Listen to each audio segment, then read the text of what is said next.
Big pass பார்க்கும்போது எனக்கு கொஞ்சம் ஹர்ட்டா இருந்தது. சரவண விக்ரம் நான் பார்த்துட்டு இருந்தேன். எல்லா கெட்டப்னாரும் அந்த அந்த விஷயத்துல போயிட்டு ஒட்டுக்கா போயிட்டு ரிப்பன்லாம் கையில வச்சுட்டு மாஸ் பண்றேன்னு, தன்னை ஹீரோவா பண்றேன்னு ஒரு மாரி பண்ணிட்டாரே அப்படின்னு நான் நினைச்ச மாதிரி தான் நிறைய பேர் நினைச்சாங்க. சாரி நான் நெகட்டிவா ஐயோ சொல்றேன். நீங்க இப்ப சொல்லுங்க. உண்மையை சொல்லுங்க. எனக்கு அது நெகட்டிவா இருந்தது. நம்ம நெகட்டிவா பண்ணிட்டுமே அந்த இடத்துல. நம்ம ஒரு கொஞ்சம் ஆர்வத்து கோளாறா ஒண்ணு பண்ணிட்டுமேன்னு வெளிய வந்ததுக்கு அப்புறமோ, இல்ல இப்போ ஃபீல் பண்ணியிருக்கோமா? இல்ல பண்ணல. ஏன்னா வந்து அதான் சொல்றேனே, அதாவது பிக் பாஸ்ன்றது வந்து 1 மணி நேரம் எபிசோட்ல ஒரு கதையா இருக்கும். 24/7ல ஒரு கதையா இருக்கும். நீங்க உள்ள இருந்தீங்கன்னா அது ஒரு கதையா இருக்கும். இப்போ உள்ள என்ன பார்த்தோமோ அதுக்கு தான் ரியாக்ட் பண்ண முடியும். அ நான் பண்ணது எல்லாமே அப்படிதான். அண்ட் அதுக்காக கெட்ட பேர் வந்துச்சு.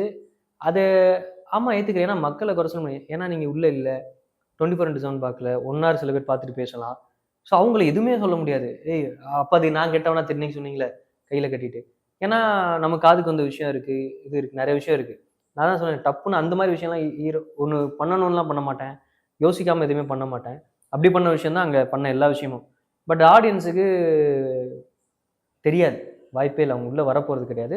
ஸோ அவங்க பார்க்கும்போது அது அப்படிதான் தெரியும். ஸோ அது அவங்க திட்டினாலும் அக்செப்ட் பண்ணிக்கிற ஒரு இதுதான். சரி ஓகே நீங்க திட்டுங்க. ஓகே தான். ஏன்னா உங்களுக்கு தெரியாது. உங்கள நான் இல்ல உனக்கு தெரியல பேசாதன்னு நான் உங்ககிட்ட சொல்லவும் முடியாது. நீங்க ஆடியன்ஸ். நீங்க எது பார்க்குறீங்களோ அதான் பேசுவீங்க.